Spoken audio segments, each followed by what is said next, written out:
One, the distinction that what this work in this sangha and this gathering is about, the distinction between a psychological approach and a consciousness approach. The what I can think of as what I think of as a psychological approach is working the problem at the level of the problem, so that it's kind of like looking in the mirror and saying to oneself, I really am good enough. I'm a good person. It's like this kind of need to correct instead of what's it caused in the matter, which was our wounded conclusion. We're looking at modified behaviors of others, most often, maybe of ourselves, which would be more to the point. But the psychological is never going to do what the purpose of this Sangha is, and the purpose of what this work is, which is to wake up. Wake up out of a distortion, limited idea of oneself as a me, and into the broad, brilliant, enlightened perspective of the truth of who I am expressed through this avatar, this body-mind unit with its gifts and talents. It's such a radical departure from what is the usual approach, that it's often mistaken and perhaps perceived as a psychological approach. It isn't that, because when we use a trigger, which is, that word is bandied about all over, whether it's a psychological or consciousness world, whatever, on YouTube and other places that I don't have access to. But that word of trigger is bandied about everywhere. When we use the word trigger, we're using it to access what we've been believing that has created a distortion lens through which we perceive and experience reality. It's a radical understanding. It's a radical approach. And it is the only way that I've ever found that is the opening into freedom, the opening into the sense of awake awareness here now in this 3D reality. And when you make that shift, this 3D reality shifts also. It becomes the experience is one of everything arising in the awareness, the consciousness that I am. It's a radical experience of presence and possibility in the present moment, the eternal present moment. And so what goes offline is the rational analytic mind, and what comes into play is awareness, is our true nature. I am that. And so when we look at problems through the lens, through the perspective of our woundedness, which locked us into a personal me identity, then we are caught at what I think of as the horizontal, right? We're now no longer elevated with a perspective of a meta view of things, which is what occurs when we do this work, which is identity work. There's nothing that takes away our individuality. It gets expressed more freely and actually more profoundly once we're not believing, I don't matter, I'm not good enough, which is the installation of the early wound conclusion, which that's what the purpose of the 6 steps to freedom. It gets to the 4th step, the memory, and then the 5th step. What did I believe that meant about me?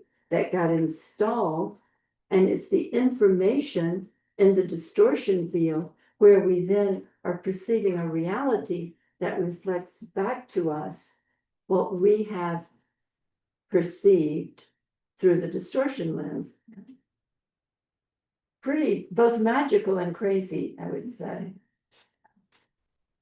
It's like it certainly can be seen and authentically seen as the good news.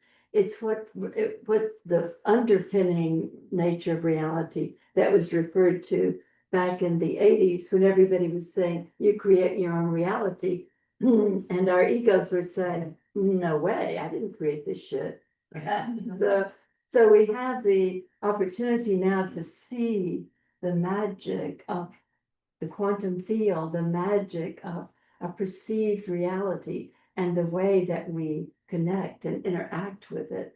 The freedom that comes from the limitation being removed of our self-judgment is, I think we all deeply intuit it, and it's nearly impossible to describe, because it's present here now in a way that is so alive and so enlivened that the way that we've been before created tension and the need to be a certain way so that I would get what I needed, or at least not be hurt. And so we understand what all of the distortion fields created in terms of the lens of distortion, which we perceive reality. That was a lot, yeah. I'm gonna get a cough drop here. I don't want to stop talking.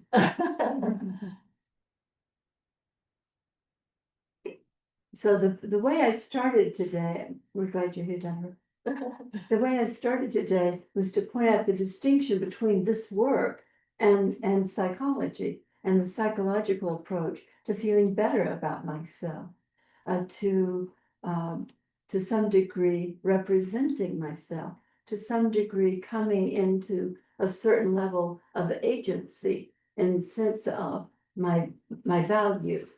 But that is as a psychological approach, you're going to bump up against what underpins that, which is going to be this early installed and conclusion about oneself, this aberration, this unavoidable but never true, I'm not good enough or I don't matter, when we were left or when we weren't taken care of, or 100 other very ordinary experiences that most all of us have had, and we have a conclusion out of that, which seems to be, we're always surprised, aren't we, when we find out that other people are as wounded or maybe more wounded than we were. I was pretty sure I was the only one. So if there any areas of this laying out of the way in which our work here, or the laying out of the basis on which this work is fixed, this 6 steps to freedom process. One of the things that Robin mentioned to me was that she believes in her own experience, the second step, it's about me, is more loaded with a shift, a perceptual possibility than it seems when we just say, I'm triggered, it's about me, and go into the feelings. That acknowledgement that it's about me is the acknowledgement that it's about the fear-based ego, right? Whenever the word me is used in our teaching here together, it's pointing to the identity that was out of the conclusion of I don't matter or there's something wrong with me. Maybe we should turn me to thee. Right. When we're talking in Well, no, the people already want to do that. It's like, no, it's not about me, it's about you. It's about thee. Yeah, the freedom from that is to know who I am and to know that we have this body-mind unit through which we express our individuality. We have the fun of enacting, reenacting, participating in a 3D reality. But without the identity that came from the early wounding, we are free to be in full expression here, because we're no longer believing that the out there is the cause of my experience. For the me, it was the cause of our experience and the reason for our conclusion about ourselves. I don't matter, I'm not good enough. I'm in trouble. I'm all of that. Yeah. And so as whenever we are experiencing, this is happening to me, I don't like this, any of the things that help us um, identify with and acknowledge the identification of being the me, then we are in a position to recognize that as a trigger. And that's the direction in which to go, which will lead us to a conclusion that created a distortion lens. So, in working with people regarding the difficulties in their lives and they're wanting things to be different, the admonition is always you first. You want love, you love you, come home to you, have it happen here, because here is the information that's being sent into the quantum field that then shows up as this reality, looking like people who are on your side, looking like people who care about you, looking like friends and supporters, and the ways in which we experience the Sangha here. So with all that said, there may be people who want to do the work, who are either on the Zoom call or in the room. Or as you know, if you don't talk to me, I'll be talking to you. Yeah, leave it better hand up. Right. My avatar got so plugged in this morning and I'm having a hard time letting go of it. It's a kind of a white privileged kind of a trigger, I have to say. Right. But my Mexican gardener, I've always had lovely, floaty, beautiful bushes, and suddenly everything is all chopped. And looks like it has a buzz cut. And I've been just suffering over this. And I worked the steps on it a couple of different ways and really got down to a place of very early feeling powerless, where what I wanted was definitely not happening, and it was too late to do anything about it, and I was just stomping up and down and feeling furious. And I'm still trying to get through it because the evidence is right there in front of my nose. So but I finally got to forgiving myself, and then I got to forgiving him because, Good idea. not too smart guy, he's doing his best, and I think they're used to making everything look like a hotel. But when it was my house, oh damn, it was, but it got to that powerless place Right. where nobody's listening, and I'm trying to get something happening, and I'm just being not listened to. Yeah, did you have a specific early memory, Lily?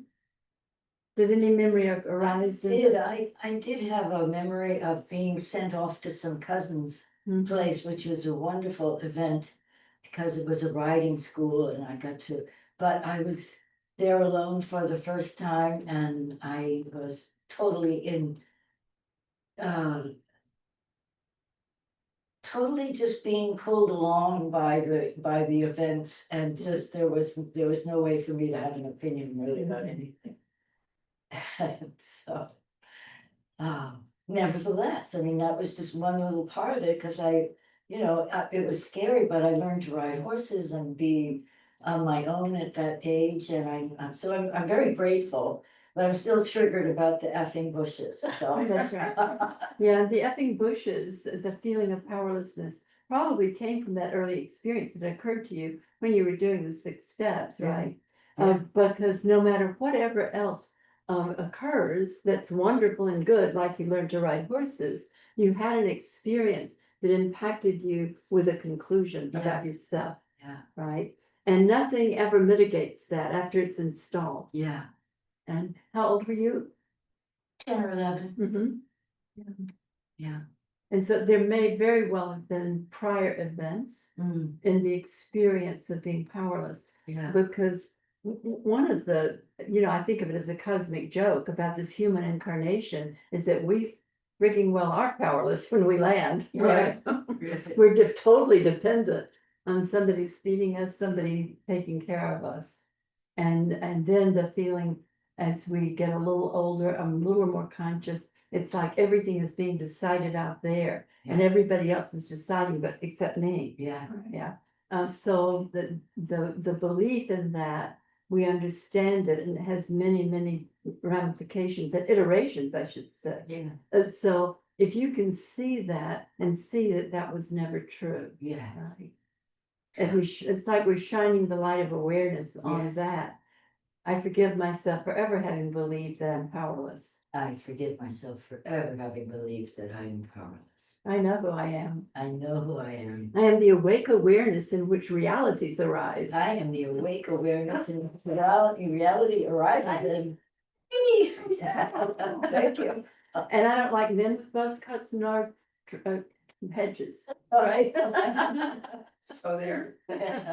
No, but it's like to feel powerless when something like that happens out there, to realize it's a distortion lens. Yeah, Uh, so it's not to make nice or the need to forgive him. It's a need to be clear in yourself yeah. an experience of powerlessness. Yes. Thank you, yes. Thank you, sweetheart. Actually, Dana has her hand up and then you, Robert. Okay. I'm gonna spotlight you. You see, Dana. I can't see my name or I on the screen, so I didn't know. Oh, I see. Okay, hi there. Hi there. Molly, I just wanted to circle back for a moment and thank you for the work that we did. I think it was last week. Yeah, that's great. I wanted to share my kind of energetic experience of it because I was the one who went from I will be abandoned to I know who I am, which I just kind of stepped into like a garment and got comfortable with it. And it was sort of like I noticed that my fear driven I will be abandoned was creating this kind of leaning into friendships, relationship, to service that fear. And as I walking around with I know who I am and integrating it, it's like my energy pulled back and it settled, and so it created space is what it felt like, so that there's a couple people that I had in mind that I was working with, they moved toward me into Right. that space with curiosity, and it was really quite a beautiful thing to experience. So I really want to thank you, and today's my 75th birthday. So a special thing to share today. So thank you so much. Well, it is a happy birthday for you to come home to yourself It is. on behalf. And that was a beautiful piece of work that you did. And the ongoing reminder, it's like the light's been turned on, but you Right. need to always be turning toward the light. And what the light is the one I am. And that's what's true. And anything that feels other than that is being received, experienced, and perceived through the distortion lens. And you've cleared that. Good work. Thank you, Dana. I just wanted to share that. Thank you. Thank you and happy birthday. Happy birthday. All right, Robert. So going back to when Polly was talking about your comment, Robin, the importance of it's about me. I would agree with that. And what I've kind of come up with, to paraphrase it, is it's about my shit. So I don't know whether that makes sense to you in a good way, but that way I'm not blaming myself. Right? If I come back with it's about my shit, it's about, it's not the unchangeable me, but it's about my shit. That's right. My stuff. My stuff, yeah. Yeah, that's good. But that was just throw that out there if anybody else finds that useful. I think that's great. I do. It's Like a that. good refrain. Yeah. Right. Because that's really what it is about. That would be one description of the distortion lens through which you're being through which you're experiencing the trigger. Yeah. Yeah. Was that available at the Costa Rica workshop? I didn't really think of it till after that. Okay. Maybe 3 months ago, and that kind of time frame, 2 or 3 months ago. Yeah, yeah, Um, yeah. I mean, I think another thing we could say, I was saying to you in the car over is, it's about my distortion lens. Exactly. That's really what it's about, is Yeah. my distortion lens. Yeah. Yeah. Yeah, there's some very humorous perceptions that we have, and we find out later that it was not exactly anything close to that, right? But we were determined, and that was so obvious that they did it. They did it to me. And it's a shit show.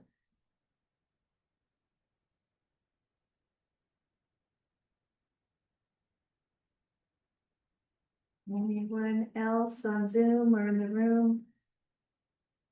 Have a thought or a piece of work or? Well, I'd like to know how Connie's doing. All right, let's ask Connie. Connie. Yes. Where are they? We want to Yeah. know. Where are they? Somewhere in Arizona. Yeah, Oh, yes. outside near Phoenix. Yeah. Yes, I'm In that place. nicely. I'm still working with non-resistance, moving into unresistance. And I was listening to Course in Miracles this morning, and it finally dawned on me that there are some gifts in this situation. There's some that I've experienced since I've been here, and have the choice about really getting focused in on those or getting focused in on some of the other stuff. And that's where I'm putting my energy. That's so beautiful. Mm. That's wonderful, sweetheart.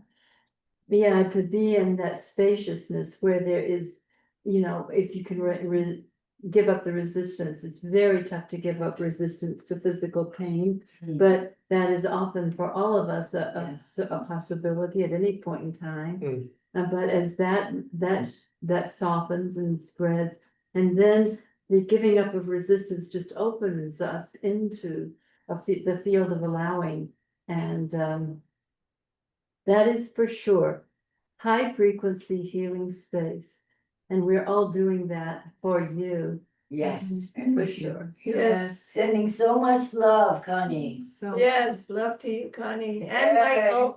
Yeah. Both. Hi, Michael. Michael, how are you doing? I'm doing good. I'm doing good.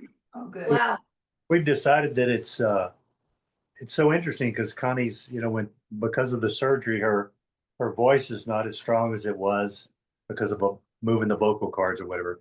And so she'll be talking and I have to stop and come into the room and stand right in front of her because she can't turn her head. Right? And so it's all about listening. I'm not, it's showing me to listen and it's showing her to speak up, I guess. I don't know. But I don't think she had a problem with that, but for you, it's showing up and listening, yeah. Yeah. That's good. Yeah, for sure. The gifts that are unexpected, I guess. love to you both. Yeah, big Yeah. love. Take good care. Thank you.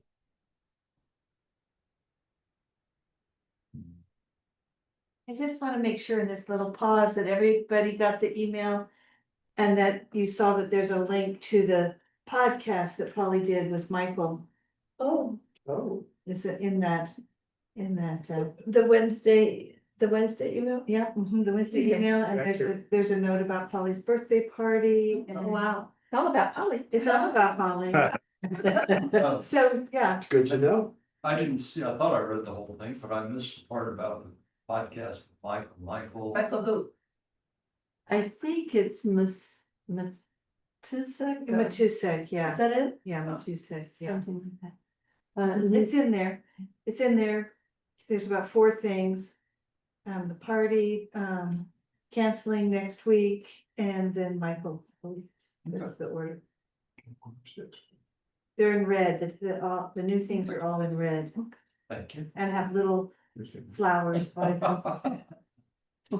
I have no excuse of now. Sorry. Yeah, I love all your compositions, Robin. They're always very colorful and easy to read, okay. understandable. Well done. So we have 25 more minutes, or we Wow. could just go into meditation and end early if there's no questions or. Yes, Well, I was just thinking about the podcast. Occasionally friends of mine go like, who are you studying with? So can we distribute that podcast? I guess Yes. it was open. you can. Open. And also that, these satsangs are on YouTube under Pali Satsang. Okay. I've never been able to find them under that, but this is a blind person's experience. But Robin assures me that they're in there, so. I guess I'll ask a question and share a win. Okay. It's Dominique. Dominique, all right, sweetie. Hi. So my win is coming from class because of my human design and that I need to wait to speak. So I was with a couple friends and I had something I really wanted to share. And so I said, I have to be asked if I'm going to share. And so my friend said, okay, will you share? So then he got to express everything. And it was an interesting dynamic because they were committed to listening. All right. It wasn't that I was, just talking. They were interested and committed to listening, and it changed the whole dynamic. Wow. So that was a wonderful win. Really good. Yeah, it was pretty neat. The other piece is that I'm looking at judgments happening all the time, which is, of course, pure dualism, self and other, the distortion screen. And so I was kind of contemplating, well, what's my core judgment? What's underneath the judging? Is it lack of self-value? That I'm not enough, and so then I'm judging everybody else's enough. So I kind of wanted to hear what you thought about that, Polly. Well, one of the teachings in the as they seem to constellate, one of them is all judgment is self-judgment. Yes. And I do think the way in which that operates is that because our distortion lens is a self-judgment, right? It's like, I don't matter, I'm not included, I'm powerless, whatever that is. And so we are perceiving reality through that already in place self-judgment. What we tend to do with whatever is, and this is a mixing of metaphors, but whatever is that lens that we perceive through, it's lands out there on apparent others or circumstances. And so if I believe I'm not good enough, when I look out through that distortion, I'm not good enough, I see that he's not good enough or she's not good enough. So it's all about perception and it's all about self-judgment. When the self-judgment falls away, and you may have already had this happen in different areas and different experiences, when there's no self-judgment there, you actually feel connected. You feel like you are with somebody, right? When the experience you just described, Dominique, of asking people to invite you so that you could talk, right? Really good. Really good. But the self-judgment that would have happened if you had just been speaking without without making the invitation, right? Mhm. Might have not landed that same way, wouldn't have actually. And you would have come up with the judgment of them that they're not listening, they don't care about me. You see how it works. So, Right.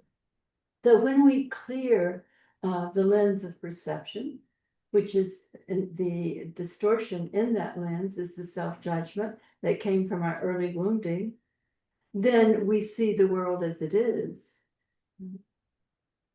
And so now we're not magnetized by the distortion in the lens towards judging others. And when that self-judgment falls away, you feel connected to whatever's happening in varying degrees, of course. according to relationship and proximity. But if there's, because it's, you know, it is all yours, it's yours, you know, it's yours, you know, it's your reality that's showing up. As viewed, so appears. It requires a viewer for it to appear, right? And if that viewer is like, I'm not good enough, what appears is, she's not good enough, she's not good enough, he's not good enough. Yeah. It's well said. Yeah. So obviously I've been peeling away some of this process, and obviously it's not enough. That's right. And it goes in layers. Yeah, for sure. Yeah. You speaking? She's gonna say something. Okay. So yeah. So I'm just keep going. So what's this layer? What's this next layer? Right. That, Use the trigger, because that layer will show up as a trigger, right? And that trigger will take you into what you concluded that created the distortion lens, what you concluded about yourself.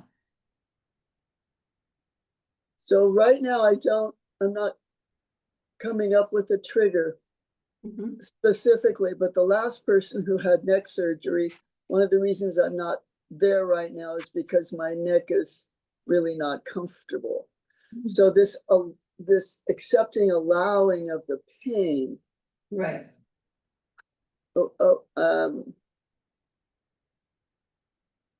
And then of course, when I didn't push myself to go to class today, which I was all ready to go to class, and then I didn't push myself to go. Any way into that?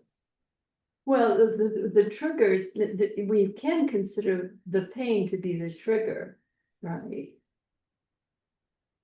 That was the excuse. Right, right, yeah, but that it's about me, the field of allowing is such it's such an expression and experience of being on your own side, right?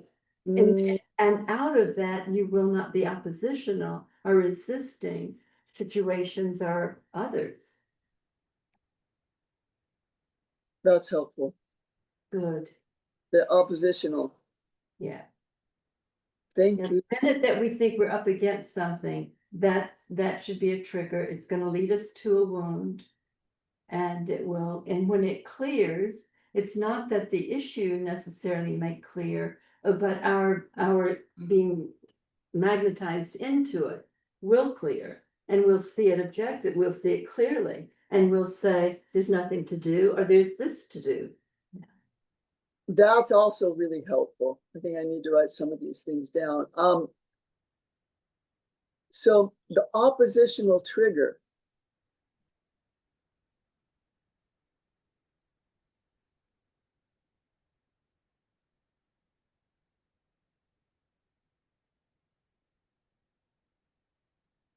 So what's happening is I have a lovely pause, but I don't have anything, tracking back to, now we know the trigger at least, right? Mhm. So it's tracking back to the original or an early trigger of oppositional. Mhm.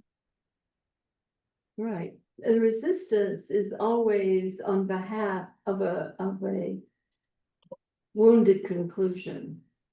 Resistance typically is a response to the need for control and the inability to feel like you can control, so you resist the circumstances or the person. I got lost there. What I went to was the feeling of not being able to control. That's right. And you will resist not being able to control. I need to control and I can't control. Right. And then you're caught. And what you're caught in is resistance. Yes. See, the error is the need to control is a perception through your distortion lens. Yes. Yeah. So right now I feel like there's so many things out of my control. Right. If I look around, whether it's the politics or the blah, blah, or the whatever. And so I take refuge in doing little things that I can control. But that's not healing the distortion. Right, the distortion is in your mind. And, Correct. and moving into an experience of I can control. I mean, Lily can't even control her gardener. Is there any hope? Yeah, that's like, but it's like, what we're looking for when we believe we're wanting control out there is that we're wanting control of our mind about out there. Because that's where the issue is, that's where the problem is. What we're thinking about out there, right? Right. And what I've been aiming at is to find my inner presence and peace, and other things are just what they are. Exactly. Yeah, that's the move toward the field of allowing, which is your heart. And then Yes. there, yeah. So I drop into my heart and I have moments of quiet, and then the whole thing starts to roll, but I'm still trying to come back to maybe the original trigger or resistance, or She never got to the and conclusion. I'm not coming up with anything specifically right now. Yeah, I'm sure there's plenty. I'm sure there's Yeah. plenty. Just not Yeah, coming. Deborah was just pointing out that apparently, we haven't actually done the 6 steps on this, but you, in your own work, Dominique, you haven't gotten to what your conclusion was. I know we have done work when you have, but I'm not recalling it right now. But that conclusion is what's operative in the difficulty. That's useful. So Good. Thank my you. conclusion is I don't have power then, Right, that's right. right? Mhm. So then I can go to so many places when I was young, when I didn't have power. Right. And there are subtexts to that conclusion, which we evoke by asking, what's true about somebody who doesn't have power? They must be free A associated. victim or weak or all those things, right? So, Yeah, okay. yeah. I wish I was coming up with something specific right now we could work on, but I'm not. That's okay. I think it's just it was a way of being when I was young. Right, and you've got the steps and you're really good at them, Dominique. Say again, please.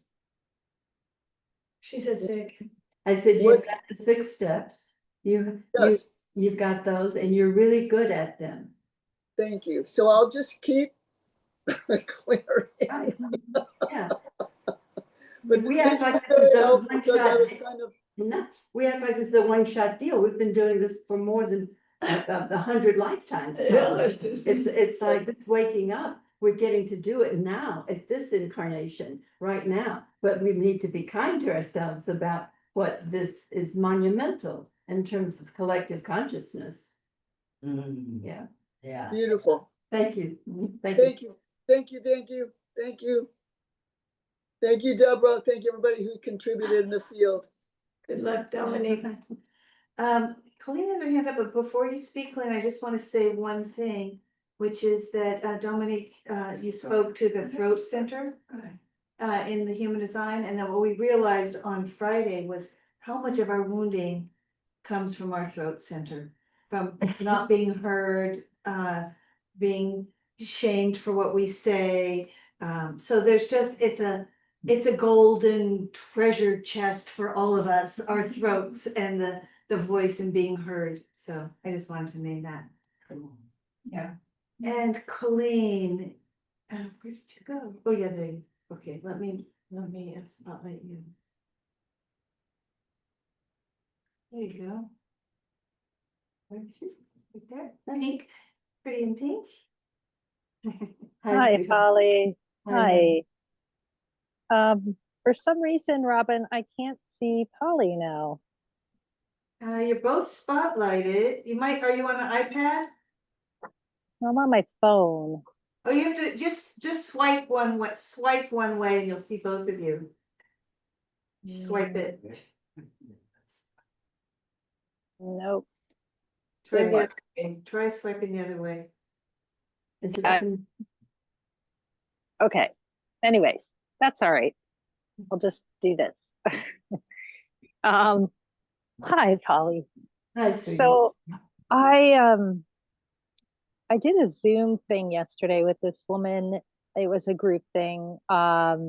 She was a medical intuitive medium, and I felt really drawn and really guided, like, go on this, listen to this lady. So I did, and at the end of it, she picked a few people based on her intuition to work with.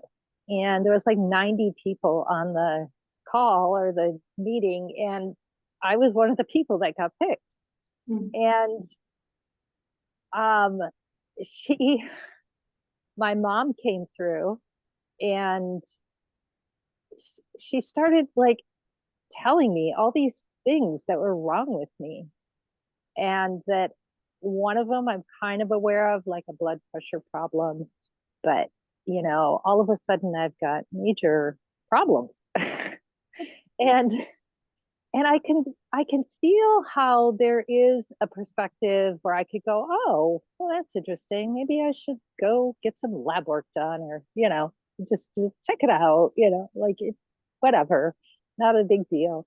But that wasn't how it landed, and I can feel how much fear I'm in now. And as everybody is doing their beautiful work today here, I'm feeling back into childhood, and I know there's been a lot of times in my life where I felt really scared that I was going to die. And then I got a little lost at that point about, like, what is my conclusion? And I wondered if you could help me find my conclusion. So let me see, Colleen, if I got it right. You got triggered by that reading. Yes. And the reading was pretty much your mother came in, right? Mm-hmm. And Yeah. was she the one that pointed to the issues in your health? It was the Yeah. mother? My mom and whoever this woman channels for her guidance. Right, right. Yeah. Yeah, I mean, supposedly it's Edgar Casey, which adds a whole nother element to it. Like, Yeah. oh my God, Edgar Casey. right, Oh, it must, everything must be true. right. Yeah. And yeah, but it was my mom who she Uh-huh. mentioned, the very first person. Yes. And was your mother bringing it? Was the information coming in through your mother? Yes. Okay. What was your relationship with your mother? Very difficult. Uh-huh. I felt that well, she was mentally ill. Mhm. And for the first 5 years of my life, I experienced a lot of neglect. I had to take care of my brother, who was a year younger than me. Mhm. From probably 2 years old, I was doing that. And yeah, so she went into an institution for a while. And all the while my dad was sexually abusing all of us children. Mhm. So I held a lot of resentment towards her for not protecting me. And I feel like I've healed a lot, but it was just really weird that all of a sudden, like, she's, instead of like giving me some feedback that, oh, you're doing great, or I love you, or I want to heal everything between us, or whatever, it was just like, oh, there's so many things wrong with you right now. Mhm. And so that could be some of it too. Yeah, not, let's see. The idea that your mother could show up any differently than you had experienced her in your early experience that's probably not available, because whatever wounding there was between you and her And she was the responsible adult, apparently, or could have been, should have been. So I think that there was already a distortion field in the dynamic of the reading, right? That it was your mother who showed up gives me a little pause here because it's like, you know, whatever else is going on, Colleen, it's everything is happening in our awareness, right? I mean, the woman who's doing the Zoom call, the medium who's calling in mother, and then so I think what got activated for you was the lens that we've been pointing to that comes out of your own self-judgment. Yeah, I was feeling that at the end, like as Dominique was talking about, like that I feel like I'm really judging myself, right, that somehow I didn't take care of myself or didn't make sure that I wasn't going to die. Like, what's wrong with me that I was so terrible or screwed up so much right. that people wouldn't even care if I was going to die? Yeah, so that was, when we talk about the distortion lens, it's that kind of information that's an emotionally experienced experience, and it's mental also, but that's what got installed, and that creates the distortion lens. Now, when we talk about experiencing reality through the distortion lens, there aren't any exceptions to that, including a medium, and including how we engage with Zoom classes and so forth, right? We're still seeing through the installation of our own self-judgment. Right. And it's not, I'm not trying to diss the reader or the connection, but I also want you to understand your participation in what you experience, right? Right. And you actually just pointed to it, right? And that's where the opening into being on your own side, it's like I forgive myself for ever having believed there's something wrong with me, that I should die, that I'm not here for myself. I know who I am. It's a reclaiming of true nature, right? You like I pointed to earlier in the Dharma talk, we are awareness experiencing an incarnation through a specific body mind unit, and with its gifts and talents, and with its experiences early in the incarnation.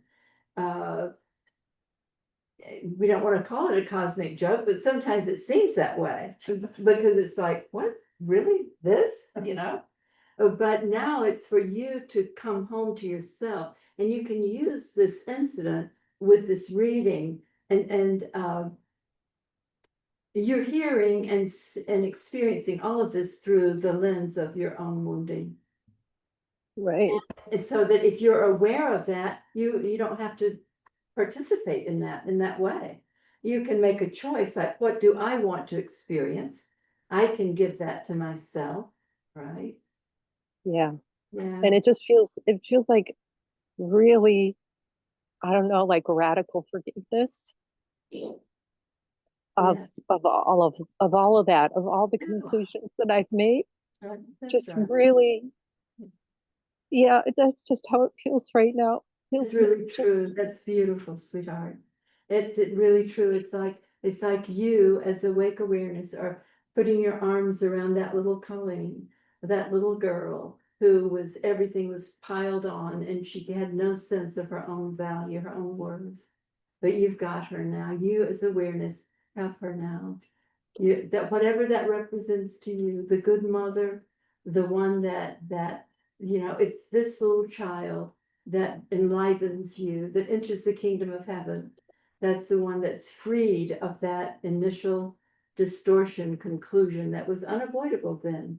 And that's when we get that something that happened was unavoidable, and the way that we received it was also unavoidable, then that's what forgiveness is. Everything just goes. Good description. Everything goes.